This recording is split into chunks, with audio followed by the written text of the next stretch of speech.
mon parcours, c'est un parcours en fait de conseil en organisation et management dans différents cabinets. J'ai appris donc l'audit, la formation et également le coaching. J'ai développé effectivement une compétence de coach pour pouvoir accompagner les managers sur toutes les composantes du métier. Donc aujourd'hui, je suis un coach spécialisé en techniques comportementales et cognitives et j'explore, que ce soit en individuel ou en collectif, ce type d'outils avec mes clients. Alors, les techniques comportementales et cognitives ont un véritable atout, c'est que ce sont des techniques qui ont été évaluées scientifiquement. Donc, on travaille en fait sur 3 axes avec les clients, que ce soit en individuel ou en collectif, que ce soit par exemple sur des pensées récurrentes, donc on va être plus sur le mental. On va travailler sur la partie que génèrent finalement les pensées qu'on peut avoir sur l'émotion, quelles émotions sont générées, et ensuite quel comportement, la conséquence de tout ça, amène. Et donc tout le travail du coach va être justement de travailler sur ces 3 leviers, le mental, l'émotionnel et le comportemental, et de voir comment en fait, que ce soit en équipe ou en individuel, la personne peut évoluer. Rejoindre la communauté de coach Akin, pour moi, répond vraiment à 3 objectifs personnels. La première chose, c'est de pouvoir partager avec une équipe de coachs en fait, professionnels, donc des pairs. Donc ça, c'était multidisciplinaire.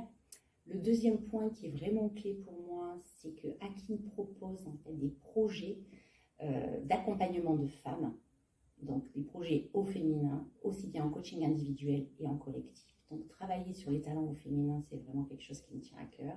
Et le troisième point, qui n'est pas des moindres, c'est que Akin propose des bilans de compétences complètement dématérialisés, et ça donne accès à tout un chacun justement de faire un bilan de compétences et de travailler sur son projet professionnel. C'est un atout qui est fort pour moi.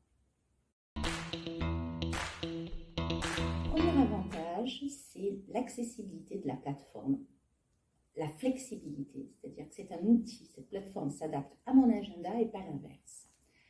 Deuxième avantage, c'est qu'en fait c'est un bilan de compétences, en tout cas l'outil s'adresse aussi bien à des employés qu'à des cadres dirigeants.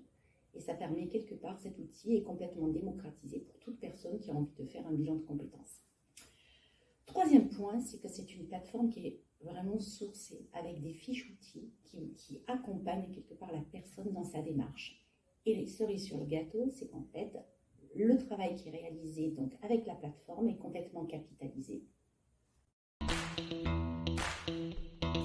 Un dernier mot pour conclure, qui est vraiment une philosophie, c'est une citation italienne qui est « Chi va piano va sano, chi va sano va lontano ». Qui va lentement va sûrement, qui va sûrement va loin. Et ça révèle vraiment on va dire la technique et puis l'approche en fait de un pas après l'autre, lentement mais sûrement. Alors mon animal totem, c'est l'hippocampe, parce que c'est un mélange de plusieurs animaux, le cheval, le singe, l'insecte et les yeux de caméléon. Donc il compose un petit peu tout ça. La particularité, c'est qu'il a su s'adapter depuis la nuit des temps à son environnement, grâce notamment à ses yeux et puis à son corps, et à mobiliser l'ensemble de ses ressources. Pour les Romains, il symbolisait la force et le pouvoir. Si tu étais un hashtag, tu serais Hashtag Roma e Dolce Vita. Parler avec les mains et prendre du plaisir dans ce qu'on fait dans la vie.